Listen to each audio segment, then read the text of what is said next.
On va parler co-médiation de couple et donc on va parler des couples.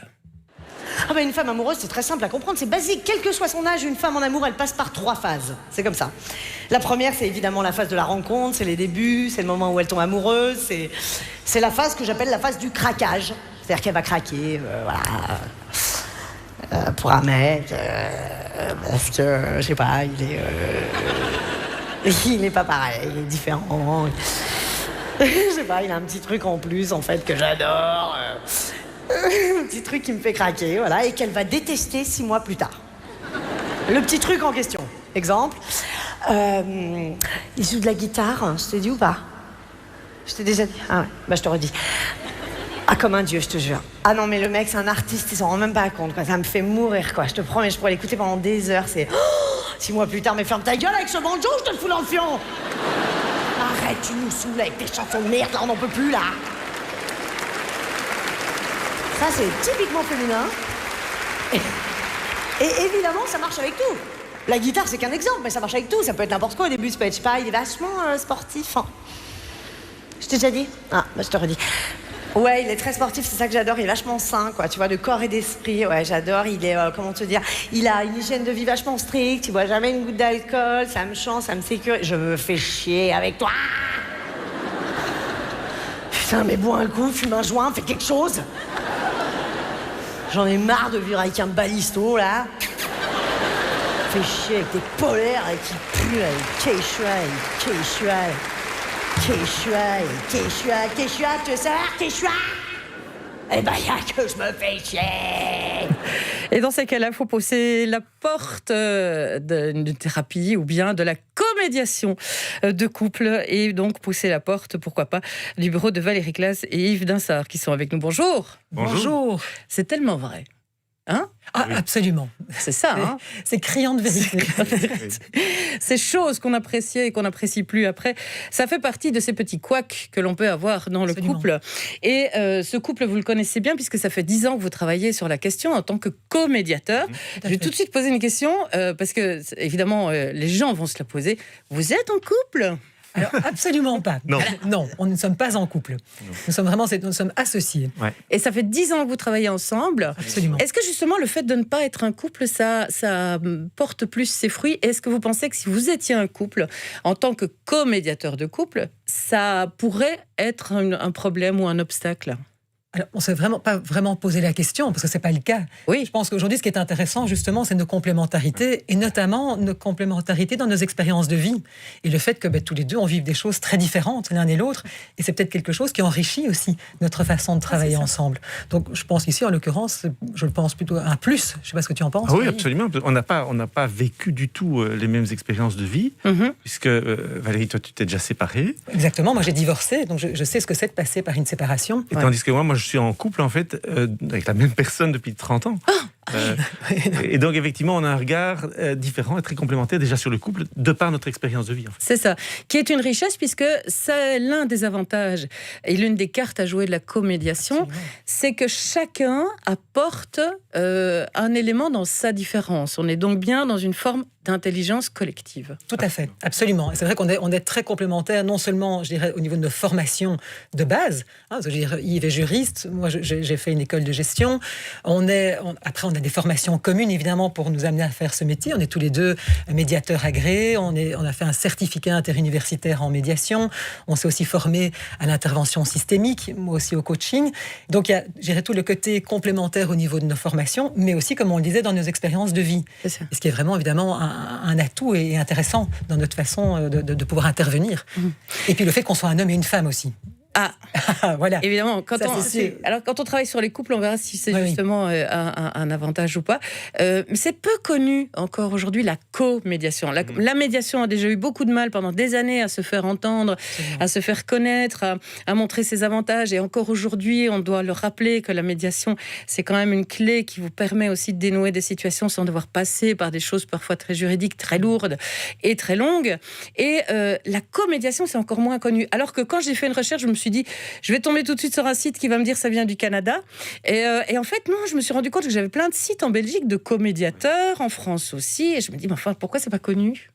Alors, comme vous le disiez très justement, déjà la médiation reste encore relativement méconnu. Tous ceux qui pratiquent la médiation généralement et qui viennent en médiation sont vraiment très heureux du processus.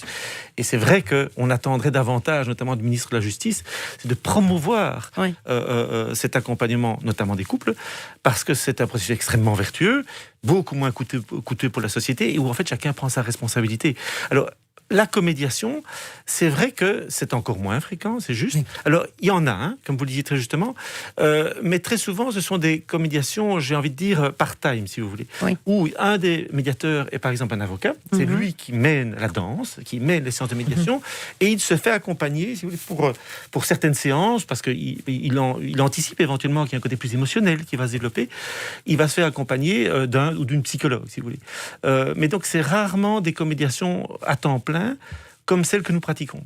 Nous sommes toujours à deux. Toujours, en fait. C'est vraiment notre parti pris. Et on offre en fait ce regard croisé, si vous voulez, de l'homme et de la femme en permanence. En fait. C'est ça. Vous avez parlé du fait qu'il faudrait mettre plus ça en avant aujourd'hui. Rappelons quand même que le but de la comédiation, c'est pas de rabibocher un couple chez qui ça ne va plus. Ça peut être une des finalités, mais c'est pas le but. C'est pas le but. C'est-à-dire qu'évidemment, dans notre intervention, c'est vrai que nous, on a un petit peu deux manières d'intervenir. Oui. C'est que d'une part, on va accompagner en tant que médiateur et coach de couple, des couples qui, justement, se disent comme ça, c'est plus possible, qui ont envie de rester ensemble, qui veulent remettre une dynamique positive dans leur relation, et à ce moment-là, qui sont prêts à travailler sur la relation, à se retrousser les manches quelque part pour réinventer leur couple. Oui. Et puis, c'est vrai que d'autre part, en tant que médiateur agréé, nous accompagnons des couples qui arrivent à la conclusion qu'ils veulent aller vers la séparation, mais qui veulent pouvoir se séparer, se divorcer, justement sans se déchirer, c'est-à-dire sans ajouter des souffrances supplémentaires à une expérience qui est déjà extrêmement difficile en soi. Donc nous, on a les deux approches, si vous voulez. C'est ça. Yves ? Oui, parce que en fait, la médiation, et c'est peut-être moins connu, vous l'avez dit d'entrée de jeu, je crois, dans l'introduction ici de l'émission, ce qu'on appelle la médiation de couple, ça reste de la médiation qui permet à ces couples qui ne veulent plus vivre leur vie de couple de la même manière de se réinventer. Et donc, ça reste de la médiation. Pas au sens juridique, on s'entend, puisque ça ne va pas aboutir à une séparation ou à un divorce, mais ça reste effectivement de la médiation. On n'est pas donc dans une forme de thérapie non plus, ce qu'on pourrait confondre. Non, on n'est pas... Voilà, la grande différence, si vous voulez, avec la thérapie de couple, même si on utilise des outils, nous utilisons évidemment des outils de médiation, des outils de communication non violente, des outils évidemment de psychologie systémique, la grande différence avec la thérapie de couple, c'est que nous avons une approche qui est éminemment pragmatique, concrète. En fait, on parle des situations concrètes que vivent les gens pour voir comment les aider pour finir à sortir de l'ornière dans laquelle ils se sont mis depuis des années et que le sketch de Florence Foresti en fait traduit parfaitement. Oui, c'est ça. C'est très émotionnel, et c'est ça qu'elle traduit aussi très bien quand elle dit et qu'elle se met à hurler. Il y a un côté très émotionnel. Absolument. Et c'est pour ça que la médiation aussi peut être une véritable clé d'accompagnement pour sortir un peu de cet aspect émotionnel et pouvoir voir quelles sont les choses essentielles dont il faut parler, ce qu'il faut régler, etc. Je vous vois hésiter, Yves. Mais c'est-à-dire que, parce que les émotions ont toute leur place en médiation. Et ça, c'est important. Vraiment. Parce que je pense que, clairement, quand on est dans l'émotion, et Dieu sait si l'émotion peut être présente quand on est dans des difficultés de couple, il n'y a rien à faire. On n'est pas accessible à des solutions, si vous voulez, à pouvoir changer des choses. Donc, d'abord, il est important de pouvoir adresser l'émotion qui est là, parce que seulement on pourra alors avoir accès, je dirais, à la réflexion et éventuellement à l'action. Vous voyez, donc c'est important. Donc nous, en médiation, en tout cas, c'est très très important. L'émotion à sa place. On va jamais passer à côté d'une émotion. Si vous voulez, si on l'identifie, on va faire un stop pour lui permettre de s'exprimer. C'est ça. Parce que tant qu'elle ne sera pas sortie de toute façon, elle sera, si vous voulez, sous-jacente et on n'arrivera pas à trouver des solutions, que ce soit pour que le couple se réinvente ou pour les aider à se séparer. C'est ça. Ce qui ne doit pas toujours être évident de laisser parler cette émotion, tant on sait qu'elle est parfois un frein tellement énorme à la communication, mais justement, s'en débarrasser, c'est se débarrasser du frein aussi. C'est-à-dire qu'on va apprendre aussi à pouvoir... Comment on peut exprimer ses émotions de manière audible pour l'autre ? Comment... Parce qu'on a tous tendance, on tombe tous dans ce piège, d'être dans les reproches. et de commencer à dire tu n'as pas fait ça, tu es comme ceci. Enfin, et c'est un moment de se dire ok, mais qu'est-ce qui se passe là ? Quel est finalement le besoin qui n'est pas rencontré ? Qu'est-ce qu'il y a derrière cette émotion ? Et donc ça, c'est tout l'apprentissage que les couples vont pouvoir faire avec nous, que ce soit les couples qui veulent rester ensemble ou qui se séparent, c'est comment apprendre à communiquer différemment, de manière à ce que ce soit audible pour l'autre. Oui. Et du coup, l'émotion, si vous voulez, loin d'être un frein, devient vraiment un levier. Oui. Parce qu'à partir du moment, si vous voulez, on est la personne qui a cette émotion à se connecter aux besoins, qui est toujours légitime. Une émotion est toujours légitime. Si je ressens quelque chose, je ne le commande pas. Par contre, où je deviens responsable, c'est la manière dont j'exprime mon émotion. Mais à partir du moment où on arrive à ce que la personne qui est dans l'émotion se connecte aux besoins derrière l'émotion, eh bien, c'est un levier fantastique pour trouver des solutions. Et rétablir un dialogue et une forme de dialogue constructif. Et du coup, un dialogue vertueux, si vous voulez, comme vous dites, constructif. Absolument. On va revenir sur tous ces éléments. Évidemment, on va parler également avec vous. Si vous voulez nous faire part de vos témoignages ou questions, vous n'hésitez pas à le faire. La page Facebook de l'émission est bien là, à votre disposition. Ou bien un petit message par SMS au 60 31 75 centimes le message. Ou un courriel à tendancepremière@rtbf.be. Tendance première.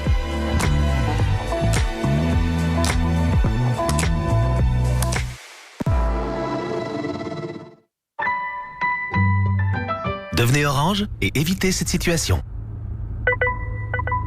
On n'a plus de data, donc on peut plus streamer de la musique, alors je vais chanter. Oh, chérie, contente-toi de tenir le volant. Ok. Chérie, contente-toi de tenir le volant. Oh, au secours! Tomber à court de data, ça craint. Chez Orange, l'abonnement Go Plus vous offre 8 Go de data pour seulement 16 € avec le pack Love. Conditions sur orange.be. Orange. Jouez pour le jackpot Loto Extra de 2 500 000 € et recevez un porte-clés porte-bonheur pour ce vendredi 13. Loto, parce que c'est possible. Conditions en magasin. Carglass répare, Carglass remplace. Réparer et remplacer, on le fait toujours, mais juste un peu différemment. Nous vous accueillons avec le sourire, mais uniquement sur rendez-vous. Et votre voiture, nous la désinfectons avant et après chaque intervention, parce que votre sécurité est primordiale. Prenez rendez-vous sur carglass.be. Avec Super Plus, Deleuze veut vous aider à manger mieux, mais aussi vous faciliter la vie. Voilà pourquoi Super Plus est intégré dans notre app. Et comme vous avez toujours votre smartphone sur vous, votre femme pourra vous rappeler la liste des courses par SMS en vous appelant ou par WhatsApp. Et vous pourrez pas dire que vous l'avez pas vu. Alors ouvrez vite notre app et enregistrez-vous. Et avec Super Plus, payez moins pour manger mieux. Deleuze, du côté de la vraie vie. Profitez de réductions sur quasi la moitié de votre caddie, car tous les fruits et légumes ont un Nutri-Score A ou B. Donc avec Super Plus, ils sont forcément en promotion. Tendance première.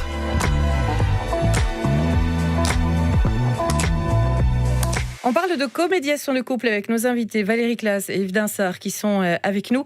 Et puis on accueille aussi une chroniqueuse française que vous connaissez peut-être. Elle s'appelle Nora Hamzaoui et elle nous parle d'un truc vachement tendance dans les disputes de couple en ce moment, la charge mentale. Comme il se prend aussi pour mon psy, il s'est mis à me parler de la charge mentale. Honnêtement, j'étais un peu mitigée. J'étais, la charge mentale, gros sujet à la mode, c'est juste une façon polie de dire que j'en ai plein le cul, quoi. Et puis l'autre jour, il s'est passé un truc dans ma vie, un truc qui a fait que j'ai capté le concept, mais alors direct. En gros, j'appelle mon mec, situation banale de couple, j'appelle mon mec au téléphone, et j'étais là, allô, ouais, ça va ? Et je sais pas, il avait une petite voix, il parlait tout doucement, donc je m'en inquiète, j'insiste, j'étais, ça va, t'as une petite voix, t'es sûr que ça va ? Tu parles tout doucement, je te dérange ? Et là, il me répond, non, mais ça va, mais je travaille là. Ça m'a rendu ouf. J'étais là, alors, moi aussi je travaille, tu crois que je fais quoi là ? Moi aussi je travaille, sauf que je peux travailler, je peux t'appeler, penser aux vacances, au prochain resto, à la porte qu'on a toujours pas réparée, à ce qu'on va bouffer ce soir et à ce qui se passe à l'école, je travaille. Non mais il est ouf lui. Putain, j'ai raccroché, j'étais furieuse, j'étais là, le mec est tranquille au taf, il ne fait que bosser, il ne fout rien en fait. Ce soir à l'appart, je lui explique que c'est insupportable, que j'ai 1000 choses à gérer, qu'il ne soupçonne pas, que je suis à bout, que j'ai même pris un abonnement dans une salle de sport, c'est dire. Et là il me dit quoi ? Mais je pouvais pas deviner, il fallait me demander si t'avais besoin de quelque chose. Il s'est fait défoncer. Il fallait demander, donc en plus c'est de ma faute, c'est à moi de te faire penser au fait qu'il faut penser à moi. Non mais on est où là ? Je n'en peux plus de ces logiques. Je pouvais pas deviner, je suis pas devin. Bah non, t'es pas devin, mais t'es pas con non plus, il me semble. Enfin écoute. Nora Hamzaoui, je vous conseille d'aller la retrouver, cette chronique sur YouTube. Ça s'appelle Nora Hamzaoui, la charge mentale. Ça dure 3 minutes, mais c'est savoureux. C'est tellement ça. Ah oui, fantastique. Est-ce qu'effectivement, il y a des Il y a des éléments qui reviennent, mais par période comme ça. Parce que c'est vrai qu'aujourd'hui, la charge mentale, depuis 3-4 ans, on en parle beaucoup. Oui. Mais on a encore du mal à faire comprendre parfois ce que c'est. Moi, mon homme, il ne comprend pas. Il ne voit pas du tout. Mais on avance un petit peu. Mais est-ce qu'il y a des choses qui apparaissent comme ça par période? Vous dites, ça, visiblement, ça a l'air très tendance dans les disputes de couple, si je peux me permettre l'expression. Mais j'aime bien ce que vous dites, quand voilà, c'est quelque chose, on n'en était pas conscient avant. Alors c'est vrai qu'il y a eu cette bande dessinée de Emma, notamment, qui a vraiment mis ça en avant. Et c'est vrai que nous, on le voit beaucoup dans nos consultations. C'est franchement un des sujets majeurs de difficulté. Et je pense que le confinement, quelque part, a aussi mis ça fort en avant, parce que tout à coup, on s'est rendu compte, je veux dire, avec les enfants, l'école à la maison, le télétravail, ça a mis quand même en avant certains déséquilibres qui existant dans le couple, dont on n'avait pas toujours conscience. Et donc, on voit même des hommes, c'est ça que je trouve très encourageant, nous, dans nos consultations, qui tout à coup prennent conscience de ça, se disent, mais au fond, c'est vrai, il y a quelque chose à faire là, parce qu'il y a un véritable déséquilibre. Alors, typiquement par rapport à la charge mentale, est-ce qu'il peut arriver, justement parce que vous êtes comédiateurs tous les deux, que vous êtes un homme et une femme, que les hommes se tournent vers vous, Yves Dinsart, vous dire, mais enfin, on comprend pas, vous êtes bien d'accord avec moi, qu'il y ait une espèce de rapport comme ça, de solidarité indue qui s'installe. Et mais on doit reconnaître, Valérie et moi, qu'on en joue évidemment parfois aussi, parce que sur des sujets plus typiquement, et on ne va pas faire des généralités, mais plus typiquement masculin, plus typiquement féminin, c'est plus facile de rejoindre l'autre si on est du même genre. Et donc c'est sûr qu'en médiation, ça joue. Alors ce qui est intéressant, si vous voulez, quand vous parlez de charge mentale, puisque c'est vrai que c'est un des sujets qui revient, et de manière générale, et dans tous les problèmes de couple, c'est de ne pas stigmatiser l'autre, si vous voulez. Si ça s'est construit comme ça, si madame, parce que c'est vrai que ça reste encore fort genré, cette discussion-là, quoique ce n'est pas toujours vrai. C'est pas toujours vrai. Il y a des couples où on est dans un autre... C'est ça, mais il y en a toujours un qui semble finalement porter un truc sur les épaules que l'autre ne porte pas. Du coup, si vous voulez, quand c'est celui-là ou celle-là qui est le mauvais ou la mauvaise. Enfin, celui qui ne porte pas, on va dire. Mais clairement. Excusez-moi, mais clairement. Et en fait, je vais peut-être vous décevoir, mais non. Pourquoi ? Parce qu'en fait, c'est quelque chose qu'on a construit. Au départ, quand vous construisez votre couple, au départ, tout est possible. C'est un peu un entonnoir, le couple, si vous voulez. On ne sait pas, on ne se connaît pas. Et très vite, les interactions se définissent d'une manière qui est prédictible. Ce qui est à la fois très rassurant, parce que sinon, ce serait vachement inquiétant d'être en couple. On ne saurait jamais comment l'autre va réagir. Et donc, chacun prend sa place, prend son territoire. Et généralement, au départ, un peu comme dans le sketch de Florence Foresti, ça nous convient, c'est chouette. Parce que, par exemple, madame, elle prend des initiatives, elle a tout le temps, elle a 1000 idées et une idée à la minute, tandis que monsieur va être plutôt dans la stabilité, la sécurité. Il se complète merveilleusement bien. Et à un moment, prenons cet exemple de nouveau, où c'est madame qui dit, mais moi j'en peux plus, je m'occupe de tout, tu prends jamais aucune initiative, tu fais jamais rien, c'est moi qui dois penser à tout, etc. Les vacances, aller voir des amis, etc. Et que va répondre monsieur ? Il vous dit, mais de toute façon, c'est jamais bon. Quand moi je fais quelque chose, c'est jamais bon. C'est toi qui sais, etc. Et donc ils sont coincés, là, ils sont dans une ornière. Et donc c'est pas un qui est bon, l'autre qui est pas bon. Et le gros piège, si vous voulez, c'est que souvent, et c'est ce qui fait que c'est difficile dans les couples, c'est que c'est l'autre qui doit changer. Il faut que tu prennes une partie de la charge mentale. Ok, mais celui ou celle qui a la charge mentale doit aussi évoluer, parce que ça passera par un lâcher-prise de sa part. C'est que si à un moment, je suis l'homme qui, par hypothèse, n'a pas la charge mentale, je décide de faire... On convient, par exemple, que je vais faire deux repas par semaine. Si ma femme me dit comment, qu'est-ce que tu as cuisiné, excusez-moi, mais c'est dégueulasse, il n'y a pas assez de légumes. Mais ça me parle mais tellement. Je dis aussi mon homme, tu ferais pas à manger ce soir? Et puis oui, d'accord, ok. Et puis je rentre le soir et j'ai fait les courses pour faire à manger. Et puis je lui dis non, j'ai fait des courses, donc on va faire ce que j'ai fait. Puis c'est quand même moi qui vais le faire parce que j'avais mon idée en tête. Donc et puis il vient et dit mais enfin, tu vois, après viens pas te plaindre. On n'avait pas lâché prise. Il y a une co-responsabilité là. Il y a vraiment une co-responsabilité, oui. Enfin, je parle de ma vie, mais... Mais c'est intéressant parce que finalement, on est tous confrontés à ça à un moment ou à un autre. Et donc, on se dit, au fond, qu'est-ce qu'est mon bénéfice de tout assumer? Ça donne aussi un sentiment un peu de toute puissance, de quelque part. Et donc, il faut vraiment être au fait de pourquoi on fait certaines choses, qu'est-ce qui se passe. C'est intéressant. Et le fait qu'on retrouve ça dans des couples homosexuels, justement, montre à quel point c'est une construction des personnes présentes dans le couple, à la base, qui provoque des situations comme celle-là. Et que c'est effectivement pas... La charge mentale n'est pas genrée. Et c'est vrai qu'on le voit aujourd'hui aussi, où des hommes prennent dans le couple en main l'éducation des enfants quand ils le peuvent et qu'ils ont l'occasion de le faire, la cuisine, le reste. Et puis eux aussi peuvent à un moment donné se dire mais moi j'ai une charge mentale de dingue là en ce moment. Oui, Tout à fait. tout à fait. C'est vrai qu'après, évidemment, il y a des choses, des faits de société qui font que, malgré tout, on est parfois entraîné là-dedans. Enfin, je dis typiquement, avec soit du congé de maternité, c'est vrai qu'à un moment, comme c'est... Et heureusement, les choses changent, évoluent, mais au départ, c'est la maman qui va s'occuper de ce nouveau-né, etc.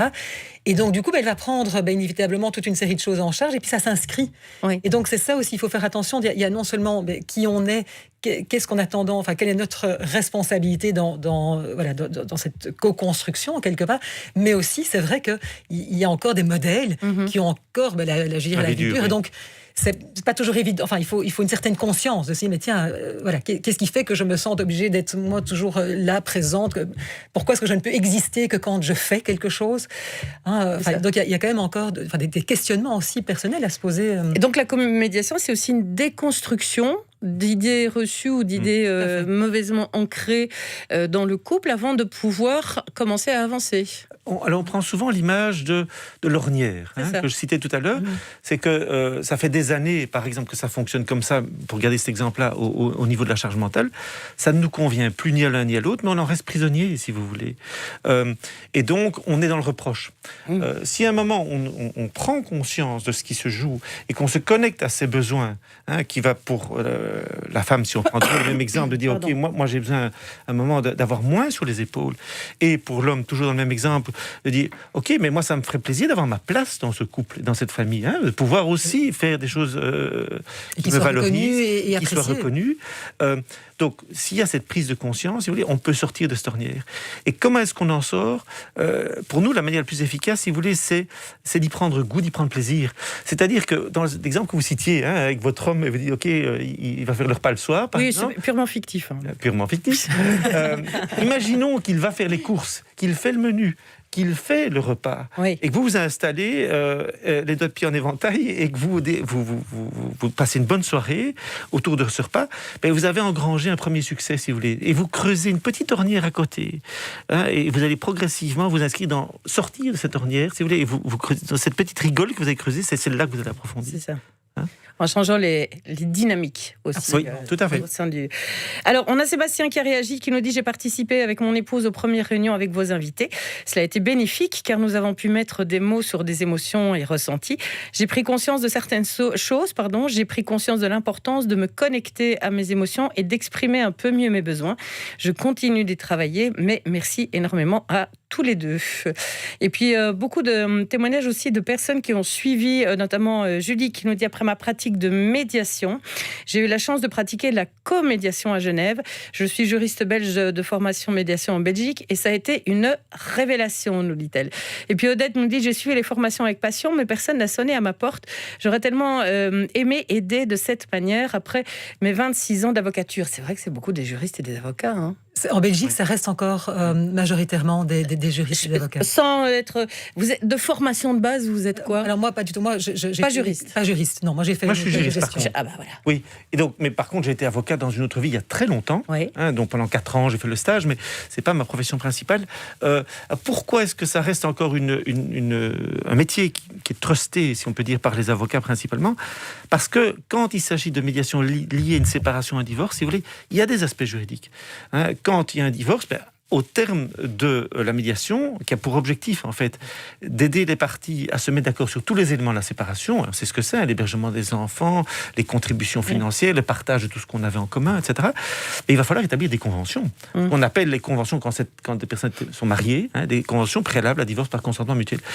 Et c'est sûr que si parmi les médiateurs, il n'y a pas un juriste, c'est plus compliqué parce que les parties vont devoir aller expliquer ça éventuellement à un tiers ou à leur avocat, par exemple, qui va mettre ça en forme. Et le risque est grand qu'à ce moment-là, le tiers en personne en question dise « Mais tiens, pourquoi est-ce que vous avez concédé cela ? Est-ce que vous n'aurez pas mieux fait d'eux ?» Et que ça se rejoue, si vous voulez.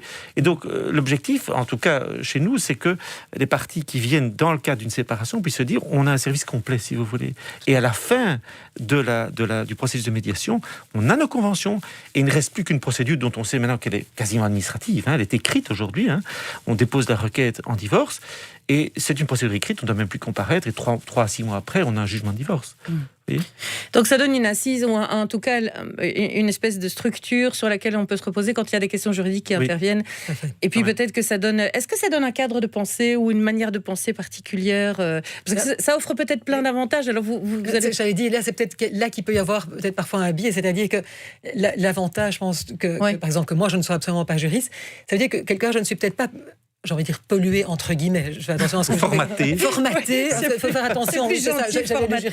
Mais formaté en pensant exclusivement en droit. Ce qui est intéressant quand on est en médiation, c'est que justement à un moment on peut tout en évidemment respectant l'intérêt des enfants, l'ordre public, mais s'écarter, si vous voulez, du droit pour être dans des solutions très créatives, très inventives, et qui vont complètement correspondre aux besoins des parties. Mm-hmm. Et c'est vrai que si on est un peu formaté, on peut parfois avoir tendance à s'auto-censurer, si vous voulez, quelque part, parce que c'est pas comme ça en droit, mais alors que ici, l'avantage qu'on a, je pense, dans notre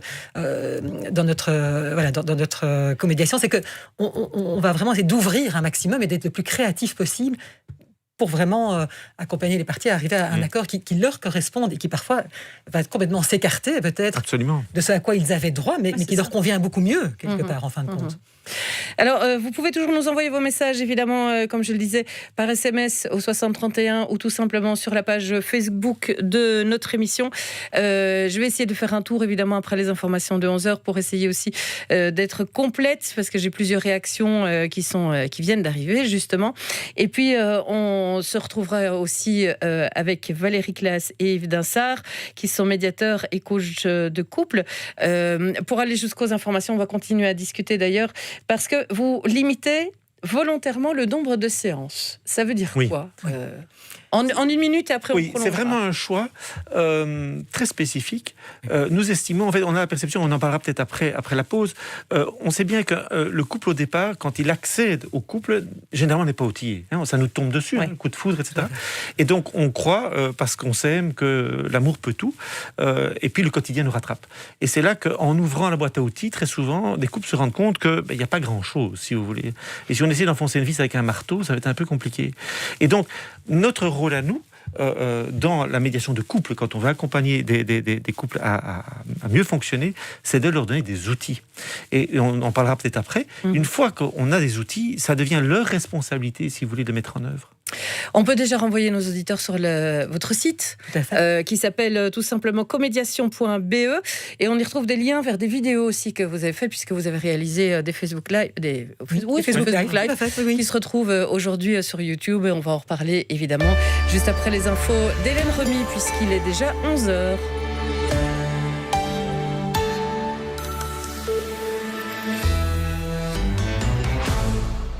Bonjour à tous. Un peu moins de lits occupés en soins intensifs pour la deuxième journée consécutive. La tendance est à la baisse. La diminution est légère, oui, mais encourageante. Ces derniers jours, moins de nouveaux patients sont aussi admis à l'hôpital chaque jour et les contaminations reculent toujours. Le nombre de décès reste par contre important. En moyenne, 190 personnes meurent toutes les 24 heures des suites du Covid-19. Les restaurateurs ou encore les commerces ambulants ne devront pas payer leur contribution annuelle à l'AFSCA en 2020. C'est ce qu'annonce le ministre des Indépendants dans plusieurs journaux ce matin. Cette cotisation varie habituellement entre 175 et 3 500 €. Elle doit couvrir une partie des coûts du programme de contrôle de l'Agence fédérale pour la sécurité de la chaîne alimentaire. La Zélande est exaspérée. Elle en a assez des touristes belges. D'après les autorités locales, les gestes barrières sont trop souvent abandonnés une fois la frontière franchie. Le shopping reste autorisé aux Pays-Bas. Les autorités néerlandaises vont renforcer les contrôles à la frontière afin de dissuader les touristes belges de se rendre aux Pays-Bas uniquement pour faire les magasins. Plusieurs coups de feu ont été tirés sur l'ambassade de l'Arabie Saoudite à La Haye. Il n'y a pas eu de blessés. La police néerlandaise a découvert de nombreuses douilles de balles sur les lieux. Le motif de la fusillade n'est pas connu. Une enquête a été ouverte. Le nombre de victimes de mines antipersonnelles reste élevé, mais a diminué l'an dernier. De 6 900 en 2018, le nombre est passé à 5 600 en 2019. 2019. 80% des victimes étaient des civils. Plus de 1500 sont mortes rien qu'en Afghanistan. Mais au total, l'année dernière, ces mines ont tué ou blessé dans plus de 50 pays et territoires à travers le monde. Et enfin, les basketteuses de notre équipe nationale sont au Portugal. Elles doivent disputer 2 matchs de qualification pour l'Euro 2021. Le premier aura lieu ce soir contre les Portugaises. Samedi, ce sera face à l'Ukraine. Les Belges sont pour l'instant en tête de leur groupe avec 2 victoires en 2 matchs. Voilà pour l'essentiel de l'actualité. Belle fin de matinée à tous. La première. L'esprit clair.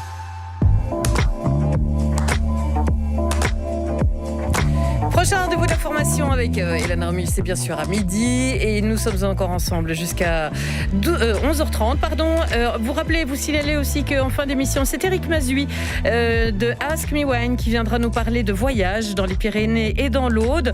On va donc faire un peu de nos tourismes avec lui. Mais juste avant ça, on termine évidemment notre dossier avec Valérie Glass et Yves Dinsart qui sont avec nous. Médiateurs et coachs de couple, on les retrouve sur comédiation.be. Tendance première. Véronique Tiberghien. Alors, j'avais pris 2 humoristes femmes, je me suis dit qu'il fallait équilibrer, je vais donc prendre un humoriste homme aussi. Et il s'agit de Seb Melia. Avec ma copine, c'est chaud à la maison, mon gars. On n'arrête pas de s'engueuler, c'est un truc de ouf.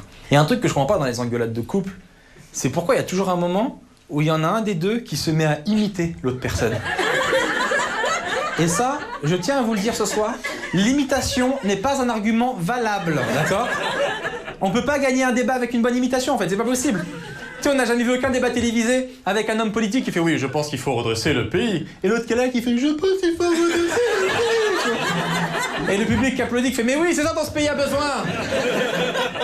Un bon imitateur, c'est ça qu'il nous faut. Ma copine à la maison, elle m'imite, mon gars, ça me fait péter un câble. Tu sais, moi je pensais qu'en tant qu'humoriste, c'est moi qui ferais plus d'imitation, tu vois. Mais elle, à la maison, c'est Laurent Gérard, mon gars. C'est dur. Tu sais, des fois, je fais des remarques toutes gentilles, je suis là, mais je fais « Mais c'était pas à toi de vider la vaisselle, là ?» Et elle me regarde, elle me fait « C'était pas à toi de vider la vaisselle ?» Et ça me fait péter un câble. Et tu sais que t'as perdu quand toi-même, tu te mets à imiter l'imitation, tu vois. Quand tu fais « C'est moi qui parle comme ça, c'est moi le lave-vaisselle !» Et moi, je parle pas comme ça. C'est toi, t'es le lave-vaisselle, le lave-vaisselle. Après, tu bêtes dans ton truc « vaisselle, ah, t'as gagné, je vais le faire. » Bah ouais, parce qu'on sait bien que ça vous énerve quand on vous imite. C'est clair, mais c'est tellement bien fait, de nouveau, une fois de plus, ça illustre tellement ce qui se passe dans des disputes. Oui. Et on voit, c'est ce côté stérile, quoi. Enfin, c'est des disputes qui servent à rien, si ce n'est à vraiment, au contraire, monter dans les tours et s'énerver plus l'un l'autre. Et donc, je veux dire que se disputer, c'est tout un art. Oui. Et c'est ça qui est intéressant aussi, et c'est quelque chose qu'on adresse aussi dans nos séances de comédiation, c'est que soit on a terriblement peur de la dispute, et donc on va éviter le conflit à tout prix, ou alors on rentre dans des conflits où ça part en escalade. Mais pourquoi ? Parce qu'en général, qu'est-ce qui se passe quand on se dispute ? Souvent, on met en cause la relation. Et donc, ça se termine par « de toute façon, je vais te quitter, c'est fini », etc. Et donc, c'est terriblement angoissant, évidemment. Et donc, tout là, c'est pouvoir se disputer dans la relation. C'est-à-dire se disputer sur un sujet bien particulier, on n'est peut-être pas d'accord, et c'est normal de ne pas toujours être d'accord dans son couple, et ça aussi, je pense que c'est important. Oui, c'est effectivement important déjà de pouvoir se disputer. On entend parfois des couples, vous entendez sûrement autour de vous aussi, des couples, on a l'impression qu'il n'y a jamais un mot plus haut que l'autre. Ah oui, c'est le couple parfait. On l'aime pas, celui-là, on l'aime pas. Peut-être qu'on l'aime pas, mais en tout cas, il y a quelque chose presque de factice, si vous voulez. Est-ce que c'est parce qu'on a très peur, peut-être, de se disputer et des conséquences, mais ça veut dire que tout reste à l'intérieur, que ça ne sort pas. Dans un moment, le volcan, il risque de connaître une éruption assez importante. Et donc, l'art de se disputer, c'est déjà, à nouveau, c'est de se connecter à son besoin. Quand on est dans le tu accusatoire, tu ne vides jamais le lave-vaisselle, pour prendre cet exemple-là, mais c'est fini, parce que nécessairement l'autre s'inscrit dans la défense, oui, mais moi je fais les poubelles, et vous êtes dans l'escalade. Moi c'est monsieur toujours et madame jamais. Ah, voilà. À partir du moment où ils arrivent dans la conversation, monsieur toujours et madame jamais, je me retire, je dis ok, monsieur jamais, madame toujours sont là, tu t'arranges avec eux, moi je m'en vais.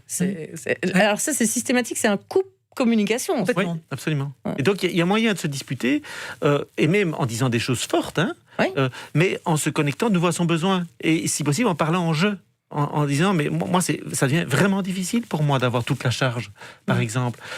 Et donc quand je me connecte à mon émotion et que je l'exprime en je suis toujours juste, si vous voulez. Et donc là, on n'est pas dans le reproche, on dit simplement, ça ne me convient pas pour l'instant.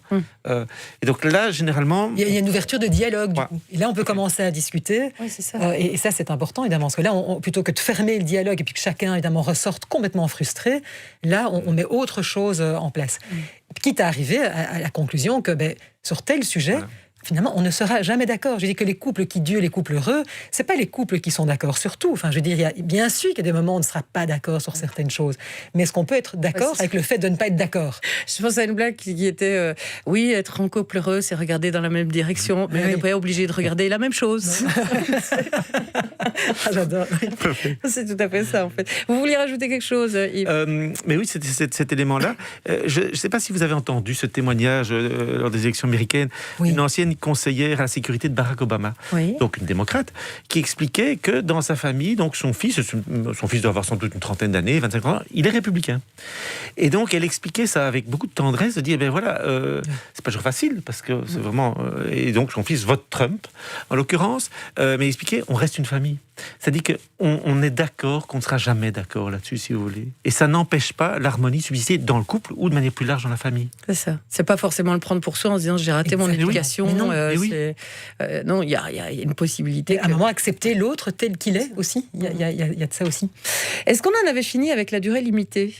Mais la durée limitée, peut-être qu'on pouvait aussi en parler dans le cas, parce que l'idée, nous, c'est qu'on a un nombre limité de séances, parce que justement, c'est de pouvoir donner avancer, parce que c'est vrai que je pense que ça, c'est une valeur qu'on a en commun, c'est que l'efficacité, quelque part, c'est pouvoir accompagner les personnes avec non seulement humanité, mais aussi avec efficacité, et de les responsabiliser. Et donc, c'est pour ça que ce soit, alors, dans les accompagnements de couples qui veulent se réinventer, donc on a expressément limité, on donne une série d'outils, pour qu'après, eux puissent, finalement, se débrouiller tout seul, sans nous. C'est quand même ça l'idée. C'est que, mais aussi, c'est vrai que dans la médiation, on a aussi limité le nombre de séances parce qu'on se rend compte aussi que, je veux dire, c'est très courageux de venir en médiation. C'est pas une démarche facile. Et que se retrouver avec son futur ex dans des séances, c'est des moments qui sont chargés en émotions. On n'a pas spécialement envie d'avoir un nombre, d'étendre le nombre de séances. Et donc, c'est vrai que ici aussi, on va donner toute une série les personnes qu'on accompagne ont accès à un portail avec toute une série d'informations, notamment des vidéos, des articles, etc., qui vont leur permettre de nourrir, si vous voulez, leur pensée, de manière à ce que quand ils viennent en séance de médiation, on va vraiment pouvoir travailler sur du concret et avancé, de manière à ce qu'on n'ait pas... qu'on ne multiplie pas inutilement les séances. C'est ce que de nombreux couples demandent aujourd'hui, de pouvoir avancer en sachant que, d'abord, c'est pas la fin de sa vie non plus. Quand il y a une séparation, etc., il y a un après. Parfois, on voudrait que ça soit tout de suite l'après, comme ça, on évite. Mais c'est permettre d'avancer. Beaucoup sont en demande aujourd'hui juste de ça, de se dire, si on peut avancer au plus vite, trouver des solutions qui arrangent au mieux aussi les enfants, la manière dont on va vivre demain, c'est... Le au plus vite est intéressant. Bien entendu, ils veulent avancer, mais on constate que dans des médiations liées à des séparations, 9 fois sur 10, comme notre premier rôle consiste à mettre les personnes au même rythme. On prend parfois cette image où ça arrive qu'un des deux a annoncé qu'il souhaitait se séparer, tandis que l'autre, pour finir, découvre ce fait-là, la situation. C'est un peu comme si celui qui a fait l'annonce était déjà parti en TGV, tandis que l'autre n'a pas recommencé à faire ses valises. Et je me souviens d'une personne qui est venue nous consulter, qui s'est dit « Mais non, c'est pas ça. C'est pas ça, monsieur. Il n'est pas partagé, il a pris le Concorde. Et moi, je suis toujours à la maison. Et donc, notre premier rôle, si vous voulez, c'est souvent de mettre les parties au même rythme. Parce qu'il y en a un qui voudrait aller plus vite. Et pourquoi est-ce qu'il veut aller plus vite? C'est parce que, simplement, il a déjà commencé à faire le deuil de la relation. C'est ça, c'est déjà bien engagé. Quand j'annonce, j'ai déjà fait le deuil de la relation, en tout cas une partie. Tandis que pour celui qui est surpris, il est parfois dans un état de réelle sidération, si vous voulez. De nouveau, là, les émotions, cette personne va être envahie par les émotions, elle ne sera pas accessible aux solutions. Donc, notre rôle, le rôle de tout médiateur, en fait, c'est de mettre les parties au même rythme pour pas avancer trop lentement, sinon on procrastine, et ça, Valérie l'a expliqué, c'est pire que bien, ou trop vite, c'est-à-dire, certains disent, sauter à des solutions où on n'aura pas le temps d'aller voir les réels besoins des parties. Et là, le grand danger, c'est que l'accord qu'on obtient, soit n'est pas pérenne, si vous voulez. On est content, on a un accord rapidement, mais il ne sera pas exécuté, il ne sera pas respecté dans la durée. Est-ce que je vais peut-être juste rajouter par rapport à le fait de vouloir aller vite, comme on n'aime pas souffrir, ce qui est bien naturel, enfin je veux dire, on est humain, ces souffrances sont parfois intolérables. Parfois on veut aller vite en disant ça je souffrirai moins. Oui. Or, voilà, donc ça c'est important de dire qu'à un moment, mais cette souffrance, quelque part, elle est inévitable. Il va falloir la gérer, la traiter. Par contre, on peut faire en sorte de ne pas rajouter des souffrances inutiles. Ça c'est important.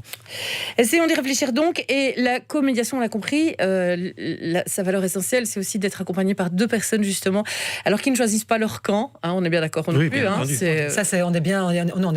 on est là pour le couple. Qui est ça doit être super compliqué, parce qu'à un moment donné, il doit y avoir des affinités. Enfin, je sais pas, de la part du couple qui vient vous voir, par exemple. Alors, on dit souvent, il y a des règles.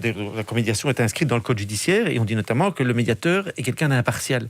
Nous préférons l'expression on est multipartiaux, si vous voulez, parce qu'on doit être capable de rejoindre chacune des personnes dans ses besoins, dans ce qu'elle vit. C'est ça. Et donc, quand vous avez cet équilibre-là, ça se joue vraiment sans difficulté. Sans difficulté. On a eu pas mal de réactions, et notamment beaucoup de médiateurs en fait qui effectivement disent c'est pas suffisamment connu la médiation, que ce soit dans le couple ou dans d'autres secteurs, et que donc ça serait bien de refaire une émission sur le sujet. Vous n'avez qu'à demander, c'est vous qui êtes là-bas, les auditeurs évidemment de cette émission. On essaiera de refaire de la médiation, et notamment pourquoi pas de la médiation commerciale et ce genre de choses, parce que là aussi c'est très très méconnu en la matière, mais il y a beaucoup de choses à faire et à construire. On rappelle que votre site s'appelle Comédiation. Vous faites encore des Facebook Live Tout à fait, on en fait tous les mois. Tous les mois. Oui, tous les mois on fait un Facebook Live avec un sujet, soit qui va plus, je dirais, orienter séparation, divorce, ou alors plutôt les couples, comment justement être mieux ensemble. Et donc on alterne. Et on a une prochain, newsletter aussi. Voilà, donc ça aussi, si les personnes sont intéressées, on a une newsletter qui sort tous les mois. Et donc voilà, il suffit de s'inscrire sur notre site, et comme ça, on partage des bonnes pratiques, des informations, etc. Et la prochaine, le prochain Facebook Live? Alors le prochain Facebook Live, ça sera, là on vient d'en faire un justement sur 10 conseils de comédiation pour quelque part entretenir son couple dans la durée. Donc ça, on vient d'en faire un, mais qu'on peut retrouver sur YouTube. Oui. On a une newsletter qui vient de sortir, mais donc voilà, ce qui est bien, c'est que si les personnes s'inscrivent, elles rateront pas la prochaine. Et le prochain, ça sera au mois de décembre. On n'a pas encore fixé la date. Bon, on prendra rendez-vous, puis on s'inscrit à la newsletter, parce qu'on sera du coup informé aussi. Je rappelle que votre site à vous s'appelle comédiation.be. Il existe d'autres comédiateurs en Belgique, donc n'hésitez pas à vous renseigner près de chez vous, évidemment, et à faire appel à cette médiation pour vous aider à vous sortir et à avancer dans votre situation, quelle que soit l'issue d'ailleurs de cette avancée. Merci à tous les deux d'être venus.